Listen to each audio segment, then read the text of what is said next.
Hi, my name's Ian Cook, Dr. Ian Cook. I'm a political scientist relying on the work done by climate scientists, and I did for my book The Politics of the Final 100 Years of Humanity 2030 to 2130. I've made 8 videos to explain what's in that book. This is one of those videos. In this video I want to talk about the climate denial industry because I think it's a really important factor in the politics associated with us staying on the trajectory toward the final 100 years of humanity, 2030, 2130, and to some extent for keeping us on that. But once they've more or less done their job, once we've failed to divert from the trajectory, explained about there are various factors at work in preventing governments or ensuring that governments don't undertake radical change, even if they are capable of doing so. And the climate denial industry seems to me is a major factor in preventing radical change. But there's some things I discovered about the climate denial industry, and particularly what climate deniers or denialists were saying, that I wanted to talk about in this video. This video isn't a lot of what's in the book. In the book it's a much more sort of, I guess, general study of the climate denial industry rather than looking at particular climate deniers. So in a sense, most of what's in this video isn't actually in the book. But if you're really interested in the climate denial industry in a more general sense, it's in the book. But as I've said before, I haven't made these videos to advertise the book, to get you to buy the book. I've made this video so you don't have to read the book. But if you do, by all means, it's expensive and it's academic. But it's your money and time. Before I get further, I need to acknowledge that this land was, is, and always will be Aboriginal land. So in this video, I want to talk a little bit about what I wrote in the book, give you a few pieces of information I came across, mostly just to give you a sense of the size of the industry and how much money is invested in the industry. So that's what I pick up in the first part of this video, and I look at the amounts of money. And also I talk about how hard it is for us to see where the money's coming from these days. And so it's sort of pretty basic about the financing, I guess, of the climate denial industry. It's the second part of the video where I look at what climate change deniers have said that is new and hopefully interesting in terms of what they've said and what we'd like to see from them. And before I start, I need to make clear, if you've watched the third video, I think on politics of science, science of politics, and in there, I was talking about how climate scientists set themselves up to an extent, in my view, to climate denialists who understood the politics and could do the politics much better than climate scientists could do, in part because climate scientists weren't careful. And there's a lesson here about language in politics, climate scientists and science more generally, but English, language, or at least human language rather than scientific language, not always their expertise. Anyway, so general discussion of the financing mostly of the climate denial industry, but also, and then a discussion of climate denialists and what they've been able to do with respect to denying catastrophic human-caused environment change. So I want to say, as I say for all these, and I've got to say it every time, all the views expressed in this video, the other videos, and my writings on Medium, they're all my own.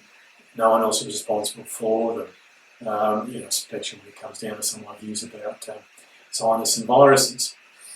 Anyway, as I say, so in this video I want to talk about climate change denial, which I came up with. This isn't in the book either, converting dollars into doubt, and I've got this sort of cute thing going on to some extent with respect to the question marks and dollars.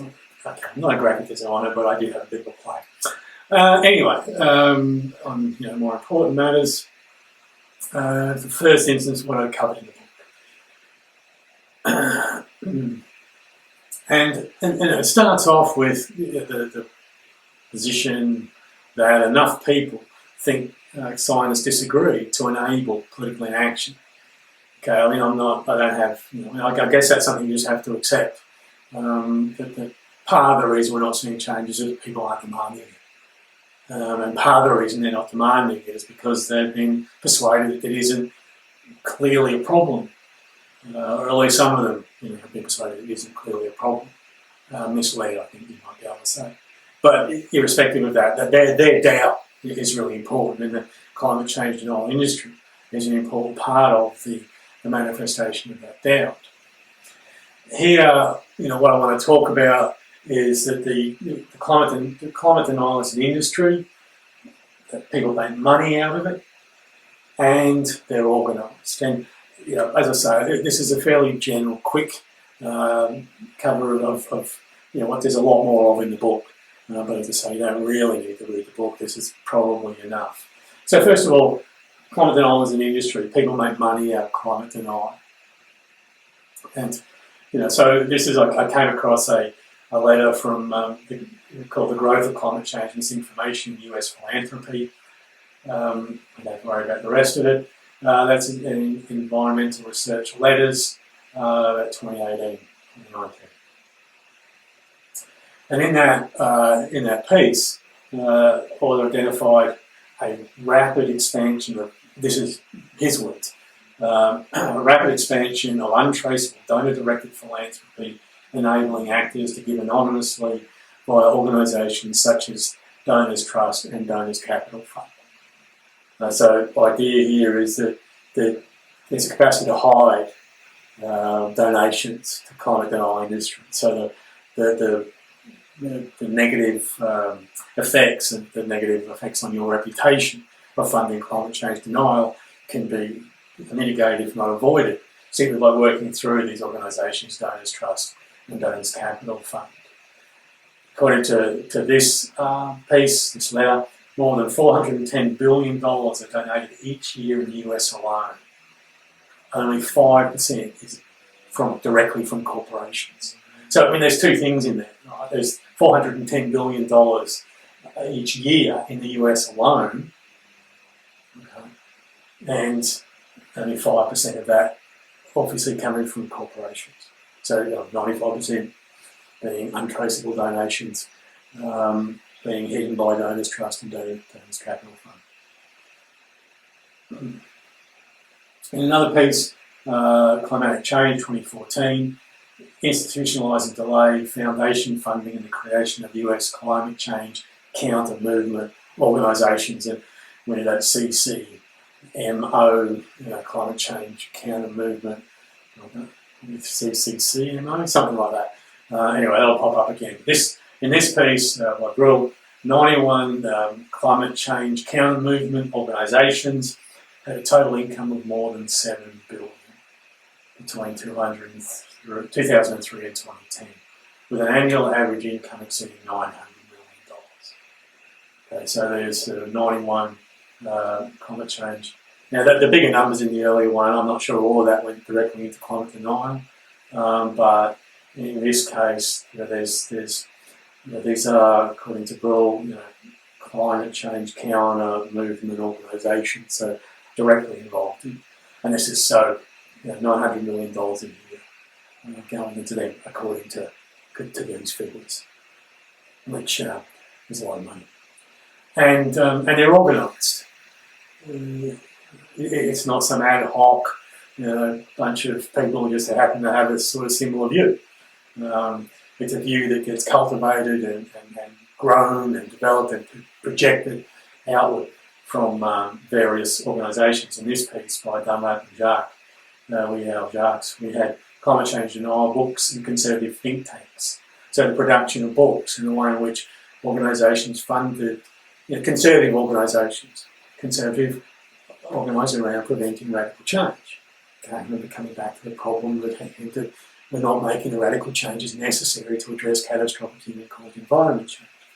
Anyway, this piece from Dunlap and Joe, they wrote, no sooner had human-caused global warming been placed on the public agenda than an organised campaign to deny its reality and significance was launched. And so, what part of what they're saying is from the very beginning. Some research I've seen suggests that some the fossil fuel companies, oil companies, were doing early research and found out about climate change. And they were sort of ahead of the game, as it were. But at least in this context, as soon as we started talking about doing something, a counter conversation, a counter talk came in and say, no, let's not do anything. There's no need for change, for various different reasons. And some extent we'll come back to them later on as we go through the other one. We'll look at the climate change deniers. Another piece by Carroll, Graham, Lang and Yulka, the corporate elite in the architecture of climate change denial. Here, they wrote, they found a pervasive pattern of carbon sector corporate influence spanning across domains of civil society. Civil society are those groups who produce demands. I was talking, when I showed you the political system in one of the earlier videos, and I was talking about demands. Well, these civil society organisations, groups, church groups to some extent, all sorts of clubs might decide they wanted to say something about climate change and put pressure on the government. But here we've got sort of civil society, pervasive pattern of carbon sector corporate influence spanning across domains of civil society to form a single connected network. So we've got, when we're talking about demands, we're talking about inputs into the political system. It's coming from these sorts of groups. They're doing the demand, they're functioning as a civil society, making demands on government. Don't change. Don't do anything. There's not a problem. Scientists aren't sure. This is the sort of messages that gets communicated. And the effect on government is, there's no strong demand for change. And therefore you'll get no change. As I say, that was in the book. This next part is as I say, these are completely things that I found when I was pretty much working on this video, to be honest, when I thought I should talk a little bit more and basically get some photos in and have some nice pictures. So there's plenty of pictures coming up. I got this one from Brendan Denialist, top 10 climate deniers, the dsmog.com. Hopefully you'll be able to see enough there to be able to track that down if you need it. Meet Senator James Inhofe, Republican, Oklahoma. Senator Inhofe is the chair of the Senate Committee on Environment and Public Works. He was in the US Army for 2 years. He has a bachelor BA in economics and involved in business for 30 years in aviation, real estate and insurance. Senator Inhofe, the chair of the Senate Committee on Environment and Public Works, is the author of The Greatest Hoax, How the Global Warming Conspiracy Threatens Your Future. He was born in 1934. When they're born is important to me because this relates to the extent to which they're going to face the consequences. I mean, it's fine for me to argue not to do anything. In some ways, it's better for me we do nothing because I'm going to have live my life how it's going to be fine. I was sort of just after the baby boom, so I've had it really easy relative to other generations. So he was born in 1934. And this is something I came across. This was in an interview in 2012 with Rachel Maddow. I was actually on your side of this issue when I was chairing that committee and I first heard about this. I thought it must be true until I found out what it costs. That's a weird argument. I mean, I first heard about it. I thought it must be true until I found out what it cost. I mean, it doesn't make any sense. But it's an important thing because the cost is going to become a major issue. They'll move from saying, scientists don't agree, there isn't a problem, to it costs too much to do anything about it. No, let's not do anything because it costs too much. Let's not do anything because there's not a problem. Let's not do anything because it's not a big problem. Let's not do anything because it costs too much. That becomes a sort of imposition they end up adopting in this sort of thing. And that's a view that comes through again and again. It will come again in amongst these climate deniers. And I want a good argument. I've told you that climate scientists don't know for sure. There's a chance they might be wrong. There's a chance they're wrong. Okay, I don't know it's a very big chance. I'm personally not going to take that chance. Okay, but there is a chance. I want these people to make good arguments. I want these people to give me convincing science. That's what I want. And I get this. A really bad argument. I don't want really bad arguments. Okay, now let's meet Mark Moran. Mark has a BA in political science. That's it. He's got a BA in political science. That's his qualification. I mean, I've got a PhD in political science. I'm not putting it down. BA in political science, a BA in political science is a good thing to have. Perhaps you could study one. I mean, we need more students enroll. Anyway, Mark has a Bachelor of Arts in Political Science. He's the author of The Politically Incorrect Guide to Climate Change. And he was one of the people who was an author of a US Senate Minority Report. And this is, the important thing here is it has this, the title, subtitle, More Than 650 International Scientists Dissent Over Man-Made Global Warming Claims. And this is in 2008. It grows, and we'll come across this later on. We'll come across something called the Oregon Petition. So that was, what one of his contributions to this sort of conversation, making this argument that scientists don't agree. This is, that's the, one of the planks, as it were, of the climate denial industry and climate deniers, is to sort of try to convince people they don't. Climate scientists don't disagree. 97% of the articles written, and they don't partly because of the power that functions through the system. So, they don't agree to some extent because, of power the production of truth within science, or so-called truth within science. But this attempt to sort of say there's significant there on the part of climate scientists, that's part of what Moran is involved in. Born in 1968. Okay, so he's going to be around, longer than Inhofe, certainly, and he's going to face some of the consequences that we're all going to face, but not as many, because if you were born in 2008, you're in a whole different place from someone born in 1968.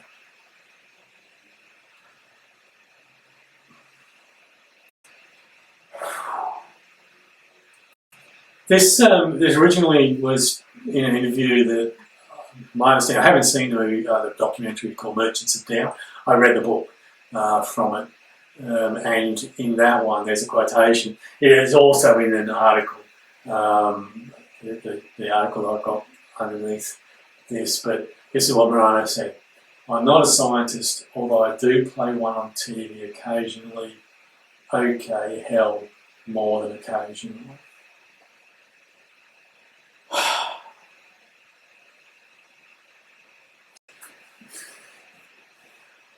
It's lying. I want these guys to produce good arguments. I can say guys because they're all men. I want, this is lying. This is misdirection. I mean, the title of the article refers to prestidigitation versus public trust, manipulating people's vision so they don't see things. And Moran pretending to be a scientist to confuse people and to get them to see things, or to see him as though he's speaking on behalf of science. I mean, it's not what I'm looking for in terms of climate deniers. I want them to do a good job. I want them to be right. And I get this stuff. Meet Christopher C. Horner. Christopher has a Juris Doctor, which is a Doctor of Law profession degree. So that's a Dr. Christopher C. Horner. Dr. Horner is the author of The Politically Incorrect Guide to Global Warming and Environmentalism, Red Hot Lies, How Global Warming Alarmists Use Threats, Fraud and Deception to Keep You Misinformed, Power Grab, How Obama's Green Policies Will Steal Your Freedom and Bankrupt America, The Liberal War on Transparency, Confessions of something I can't read properly from here. I couldn't find out how old he is. Best I could do was he started studying at Kirkwood Senior High in September 78. So I'm guessing 50s, but I'm not absolutely sure. I tried for all the people here, but and I just couldn't for him. And I think there's another one I couldn't find it for. So he's also the author of a report, I guess you would say, from the Competitive Enterprise Institute called Government for Rent, how special interests finance governments to pursue their climate policy agenda.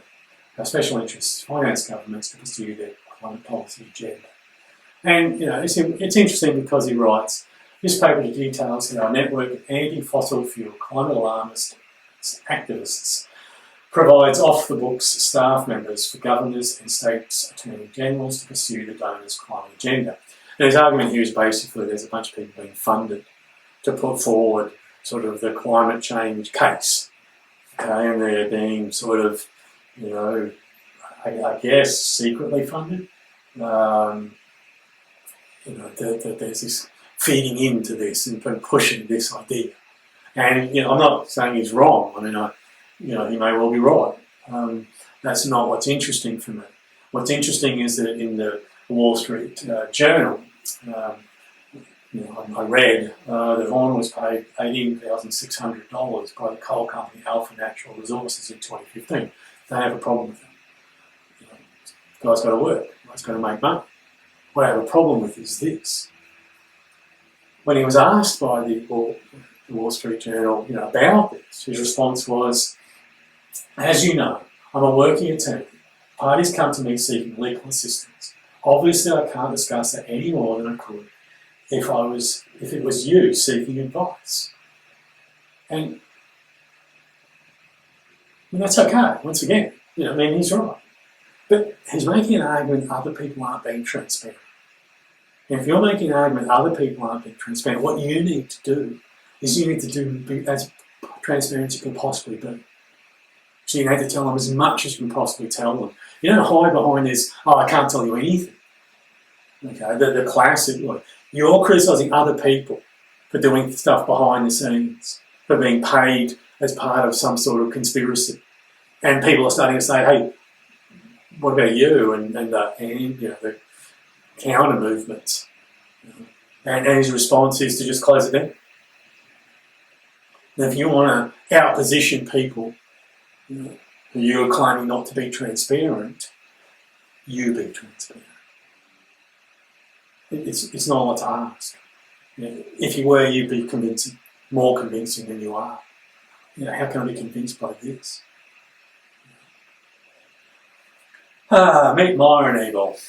Myron has a Master's in Science from London School of Economics, BA.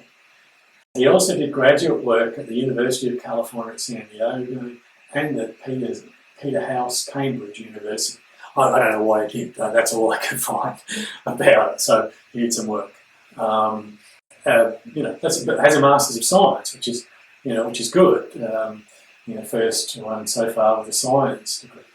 Born in 1953, so his stake, his skin in the game, as it were, is pretty limited. Consequences are not going to fall on his shoulders. He's even older than me. That's all. So, Myron said this, or wrote this. Believing that man-made climate change exists as I do does not necessarily mean that you think it is rapid or a serious problem. Now, first of all, this is sort of climate denial of an interesting type, okay, because, or climate change denial, because we accept it exists. He's not denying it. And this is what other climate denialists will do. They won't sort of say, oh no, there's no science out there. They'll start the question, whether it's as big a problem as it's being made out to be.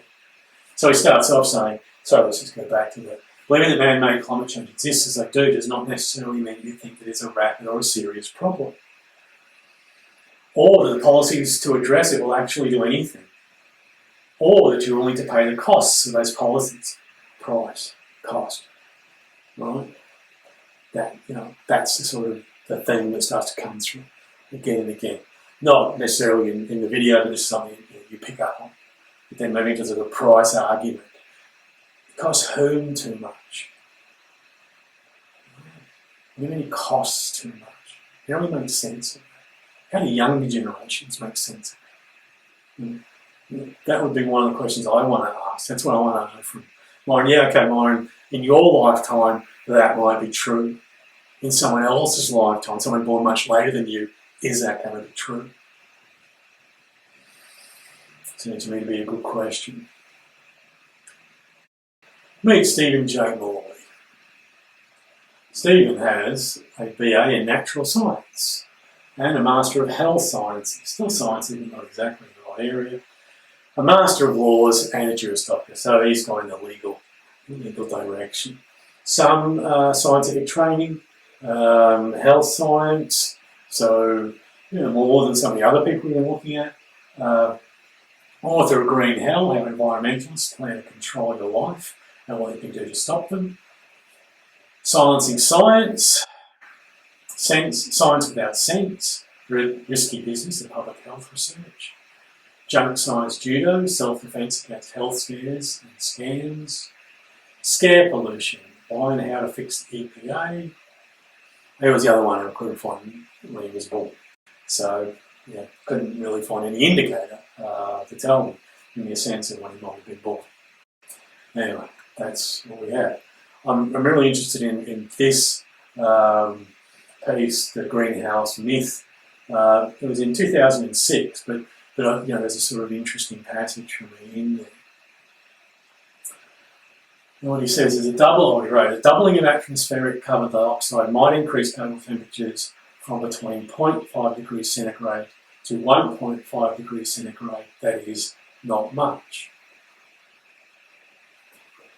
If you've watched one of the earlier videos, the second video, when I was talking about the IPCC's 1.5 degree report, where they're sort of saying, look out, we're going to 1.5. And that 1.5 is a real problem. And I get this. Well, I mean, and it's sort of, I'd like to have some research into this, Stephen. I mean, like, what do you mean it's not much? I mean, the climate scientists saying it's a lot. How do you get to say it's not much? I need a better argument. I need something more than this. Right? This is not going to work for me. Right? Doesn't make sense. Meet Patrick Pat Michaels. Has a bachelor degree in biological science, a master's degree in biology, a PhD in ecological climatology, which is moving in a sort of toward the sorts of things we're talking about. Probably more interested in species depletion and extinction, given his qualifications and everything else. Now Pat, author of Sound and Fury, The Science and Politics of Global Warming, Climate Coup, Global Warming's Invasion of Our Government and Our Lives, Meltdown, The Predictable Distortion of Global Warming by Scientists, Politicians and the Media, Climate Extremes, Global Warming Science that they don't want you to know, Shattered Consensus, The True State of Global Warming, The Satanic Gases, Clearing the Air About Global Warming, Lukewarming. Now I want to get back to this one. The new climate science that changes everything. Okay, there's some passages in there that I'm really interested in. Now, before I go, I've got to say, like five out of the six books were published by the KDL Institute. Okay, so and that's relevant. I was talking in the climate denial industry stuff in the first part about the network, about the books being produced and think tanks and and with the sort of funding of climate denial, the hidden funding that Warner's complaining about, or want to complain about. Yeah. 5 of those 6 books were published by the KDL Institute. Now, the KDL Institute was set up when investment manager Ed Crane joined industrialist Charles G. Koch to set up the KDL Institute, which opened its doors in January 1977. Now, Koch, who many of you will know, possibly by a different pronunciation, is one of the major funders of climate change denial. So, the KDL Institute certainly part of that agenda, part of that organisation, that network that the organised climate denial industry that I was talking about earlier. So, they got together open to set up the KDL Institute, and that came out of the KDL Institute's 25th anniversary report. So if it's fake news, it's fake news from the KDL Institute. This piece, Virginia Viewpoint. Win the Kyoto fight, save your money. In this he wrote, 2 of the IPCC's most respected scientists adjusted the model output for the most likely warming for this century according to their evaluation to 1.5 degrees Celsius centigrade. 6 months earlier, I made a similar calculation in my book for static gases and found virtually the same, 1.4%, 1.4 degrees Celsius. Nature, the magazine, hailed a very influential magazine, High Status, hailed Allen and Mitchell's result as a breakthrough. So there's a little bit of science in there. Michael's saying, hey, Allen, I told you it's going to be around 1.5 like 6 months before these guys, and everyone says these guys are fantastic. But what's interesting to me is we got back to that thing we found out we had before, that, well, that's 1.4 degrees is what at least some climate scientists are saying. And they're saying that's a big problem. And we've got Michael's saying it's not. And it's really, it's unclear as to how we can argue that. And what's the science behind him being able to say that, and the research that underpins that, and what bit of the university did he isolate and study and observe and to come up with that sort of finding. Because, that's what I'd like to know. But it's this book, Lukewarming, the new climate science that changes everything, that's particularly interesting to me in this context. Because now I didn't actually read the book. I read a review of the book. It had a lot of things on. Anyways, so I've had to borrow. But I don't think I've done anything illegitimate here because, anyway, you'll find it. It's up to you. You don't like it, okay, no problem. And so in the review of the piece, the author says, Michaels believes that the IPCC's models overlook cooling factors. This is the new science he's talking about. According to this reviewer, Michaels adopts a single model initially published in a blog post in which 2 scientists incorporated these cooling factors to yield an estimated increase of 1.2 degrees Celsius, which is fine. I've not seen that research. I haven't seen any systematic study of these cooling factors. I haven't seen the science associated with establishing their existence, what they are, how they function, and how we can argue they're going to reduce the warming. I get it that there's science to be done. There's a scientific claim here, but I haven't seen the research pieces. There's no reference to the research articles. There's no reference to them having done studies and observations. And we've got billions of dollars, or millions of dollars at least every year flowing through this industry. Could they not set up a journal? Could they not set up an editorial board? Could they not start funding research that establishes the science of climate denial? Because all we're getting are responses to climate science science. Any sort of reinterpretations. We've got this introduction to these things called cooling factors, not well elaborated, not studied. Okay, because that book, what we don't have in the review, it doesn't say there's research. It doesn't talk about the experiments that Michaels and co-author conducted to establish this. It doesn't talk about the experiments that those scientists conducted. So there's no research pieces. And I get it, you're not going to get it into a standard journal. So you've got to make for your own journal. But you can produce legitimate research that establishes the truth, the reality. Because you can't get the truth or the reality, but you can get certainty about these cooling factors. When you start to believe they are important, they will play an important role. And they will have an effect. And that would be fantastic for everybody if you just do some science. Just do some science. Establish these things. Spend your money on science. Not conferences, not books, not reports, not interviews, not all that stuff. Science.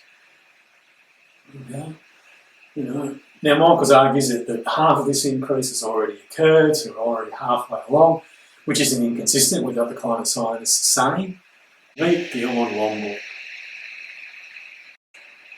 Bjorn has a master's in political science and a PhD in political science. A fellow political scientist who get to wear a white coat like I do. Anyway, so Bjorn is the author of The Skeptical Environmentalist, Measuring the Real State of the World. Cooler, The Skeptical Environmentalist's Guide to Global Warming.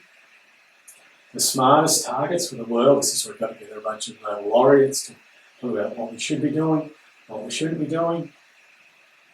Smart Solutions to Climate Change, comparing costs and benefits.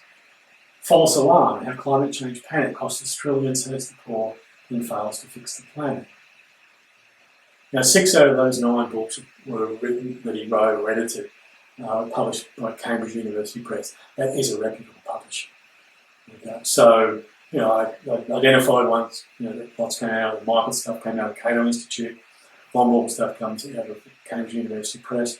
It is a reputable publisher. I want to acknowledge that.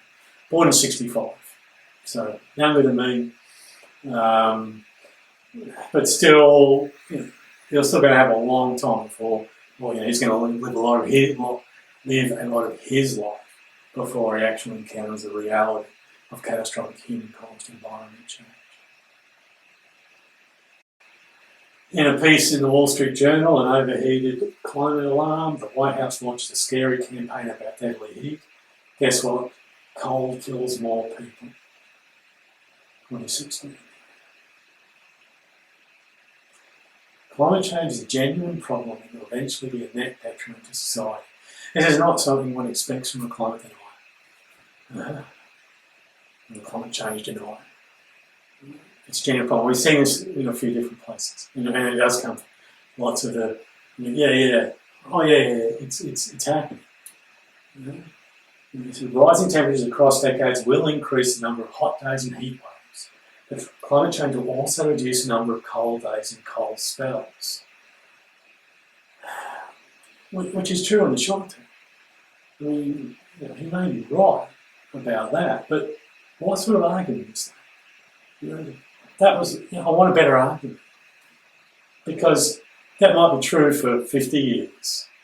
But what happens after if the temperatures keep going up? Because unless we've got Michael's cooling factors well established and well researched and we understand how they work, and maybe we can fit into them and promote them and maybe help extricate them. We keep on this trajectory. So, maybe in the short term, but it's a really bad argument. And it just make us believe. Anyway, in another piece he wrote called The UN Ignores Economics of Climate, the economics of climate, right? This is the cost stuff. That came out Wall Street Journal. Limiting temperatures to 2.7 degrees Fahrenheit, 1.5 degrees Celsius above pre-industrial levels, as the IPCC urges, is economically and practically impossible. What does economically impossible mean? I think that's the cost to him. Economically impossible for whom? Now, practical impossibility is a whole other story. This economic impossibility, I don't think we can debate practical impossibility. I don't think we have to believe Longmore when he tells us what is and isn't practically possible. But this economically impossible, that's the thing that strikes me. The thing that concerns me. Meet Viscount Matthew White and Matt Ridley. Viscount Ridley had a BA in zoology from Oxford, the fill in zoology from Oxford, and a degree in medical science. It's quite I've sort of worked out. He's a hereditary lord and a peer in the House of Lords. So he is the author of different books, but none of them are about climate change. So I didn't sort of, and they're reputable pieces, and there's research and scholarship here. They're just nothing to do with climate change. So I didn't think there was any point in going through each of them. He was born in '58, so he's a little bit older than me, but not much. And he is the rational optimist. And in his blog, if you're interested, you can track it down. The consensus is that climate change is happening, not that it is going to be dangerous. So, okay, a climate denier saying he's not denying climate change, exactly. He's just saying he doesn't think it's going to be dangerous in the same way we've seen this. Yeah, it's happening, but it's not a problem. Which, that's a whole different argument from it's not happening. And can you demonstrate it's not a problem? Can you do some research to tell us it's not a problem? Can you do some science to tell us it's not a problem? My best guess, anyway, my best guess would be about 1 degree of warming during this century, which is well within the IPCC's range of possible outcomes. Okay, one is at 1.5. He's not really rejecting the IPCC. He's just choosing one of the positions. And for me, the IPCC is a relatively conservative organisation, so it's unlikely, to offer alarming type comments. And best guesses. And seriously, I want science. I want real science that refutes climate science. The consensus amongst climate scientists. And all you're doing is sort of agreeing with the consensus and sort of, fiddling at the edges. Anyway, let's meet Christopher Monckton, or I should say Viscount Monckton. He is the Viscount. He's an MA businessman, journalist, mathematician. I struggled to sort of get much more of a sense of his qualifications. So I managed to find that from the Australian Morning Mail, which is conservative, independent, and patriotic. So I'm figuring they're not sort of climate change alarmists or likely to be on the other side of Monckton. Anyway, so he's this MA businessman, mathematician, who has also written some pieces. None of them were sort of about climate, so I couldn't find covers for them, so that's from Wikipedia, the published works, and quite a few of them on Sudoku. This is where his mathematics comes in. Born in '52. So his skin in this game is pretty limited in the long term, I guess, in a sense. So in this piece, climate sensitivity was reconsidered. This is in the APS physics, and they had to sort of come out and say, the following article has not undergone any scientific peer review, since that is not normal procedure for American Physical Science Society newsletters. The American Physical Society reaffirms the following position on climate change adopted by its governing body, the APS Council, on November 18, 2007. Emissions of greenhouse gases from human activities are changing the atmosphere in ways that will affect the Earth's climate. They're trying to distance themselves from what Monckton has written. And this is here's a rolling argument. So it's even if the fingerprint were present, even if we found evidence of climate change, even if the models could ever become reliable, even if the world were warm that much. So the fingerprint could be present, and the models could be reliable, and the world could warm that much. Even if catastrophe might ensue. Even if mitigation is likely to be effective, it will do more harm than good. This is a different style of argument. not really rejection. It might not be happening, but it might be. And if it is, and it's potentially catastrophic, mitigation would do more harm than good. And finally, even if mitigation might do more good than harm, adaptation as and if necessary will be far more cost effective. Far more cost effective and less likely to be harmful. And that's the piece that I think is important. Because that comes back to this argument, cost effectiveness. Cost too much. Cost too much. Cost too much. If the concluding equation in this analysis is further on is correct, the APC's estimate of climate sensitivity must have been very much exaggerated. If the concluding equation in this analysis is correct, I need that demonstrated. Fine, question, but do some science, do some research, or get somebody to do that research. Because I'm more than open to proving this is the case. More than open. As I'm assuming is everybody. Do some science. Speaking of doing some science, read Sigmund Friedrich Singer. Has a Bachelor of Electrical Engineering and a Master's and PhD in Physics, and is a Professor in Environmental Sciences at the University of Virginia. So, to an extent, I'm probably most reputable, qualified climate denier. Author of Global Effects, amongst others, is obviously well published. Global Effects of Environmental Pollution, Global Climate Change, Hot Talk Coal Science, Global Warming's Unfinished Debate, Unstoppable Global Warming every 1,500 years,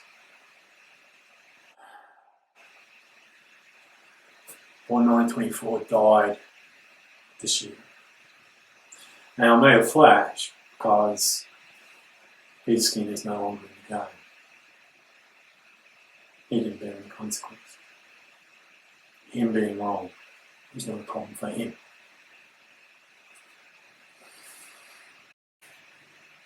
We look at this is a piece he wrote for American Thinker, and he says, alarmists must provide convincing observational evidence for anthropogenic climate change. Must they? Says whom, Fred? But of course, you set up the standards. They have to meet a standard. And I'll set it. They must do this by detailed comparison of the data with climate models. Says Fred. Climate denialists don't seem to have any rules as to what they have to do and what they have to do to demonstrate their position. Once again, this is just picking apart other people's work. This is actual science. Science is marking off a part of the universe and doing your science, doing your research, getting into your box and doing your box. This isn't that. They must do this by detailed comparison of the climate models. This is, of course, extremely difficult and virtually impossible. So you set up a test and they have to fail. And then you say, they failed. Golly gee. This is, of course, extremely difficult and virtually impossible since one cannot specify his natural influences precisely. So you set up a test, you make sure they're going to fail, and you say, well, clearly they're not right because they haven't passed the test I created.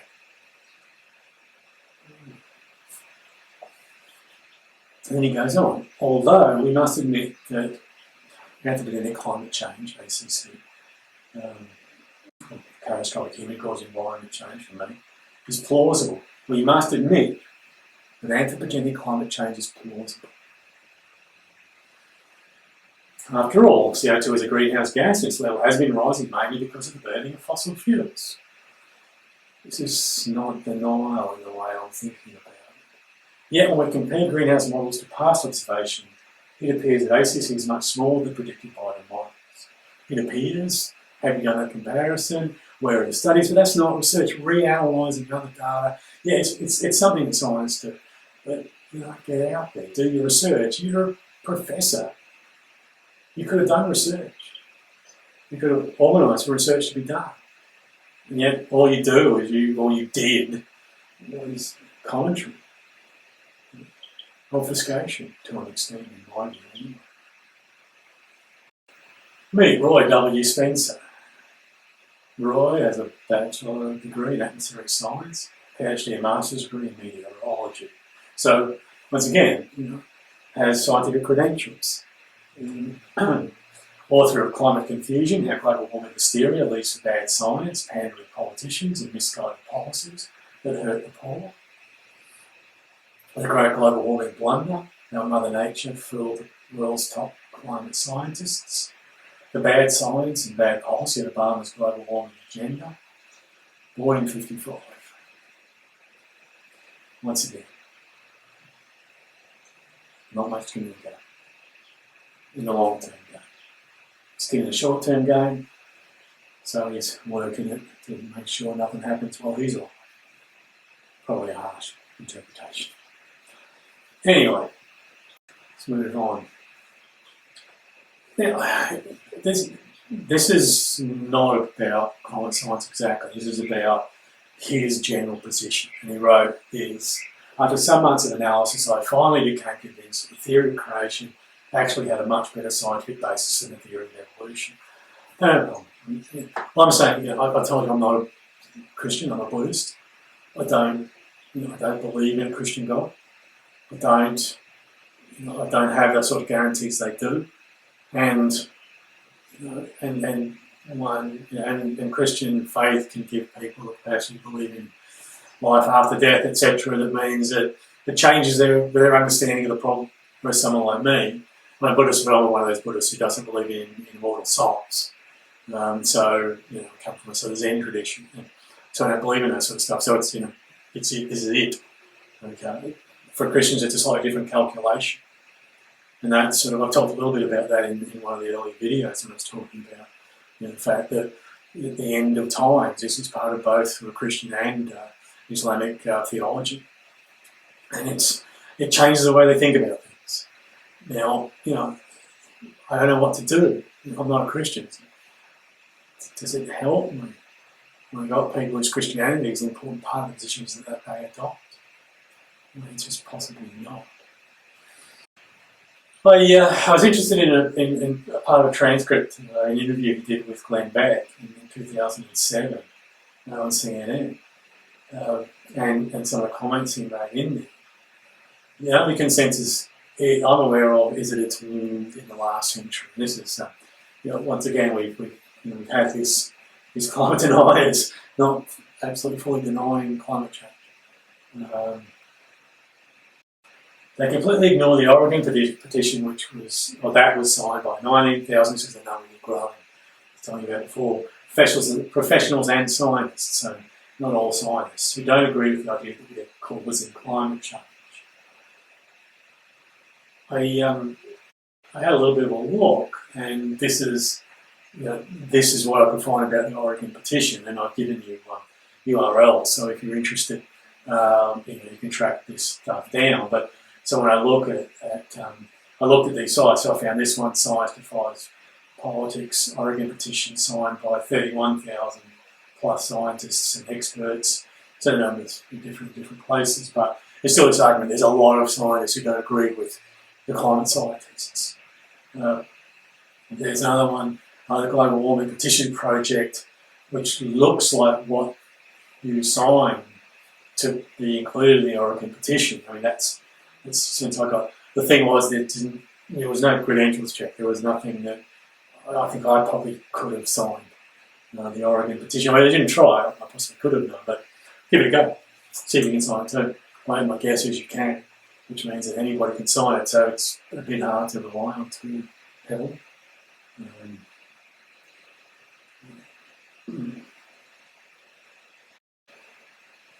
In this piece, at the Crossroads for Energy and Climate Policy Summit, and this is sort of Roy Weston stuff I want to talk about. I wish I could tell you that we know things for sure, but in science we don't know anything for sure. That's what I was trying to say in the politics of science part of that video. And this is the stuff that he's picked up, and this is what some of the climate denialists have done. They know the limits of science. And that they know, and everybody knows that we don't know anything for sure. And climate scientists should have been saying that from the beginning. We're not absolutely sure, but we're very, very, very, very, very, very, very, very, very confident that it's happening. And that would have been a very different starting point for the conversation. Instead of saying it's true and having people like this be able to come across and say, no, they don't know. And be right. I tell people science isn't truth, it's just our idea of how things should work. And usually scientists are wrong. Now, come on, usually scientists are wrong? You've got to be kidding. Okay. Scientists are sometimes wrong. You might even say scientists are regularly wrong, as long as regular can mean, 10, 100 years later. But he's right in the sense that science isn't truth. It isn't truth. It can't be presented as truth. It's bad politics. It's left them vulnerable to this sort of politics.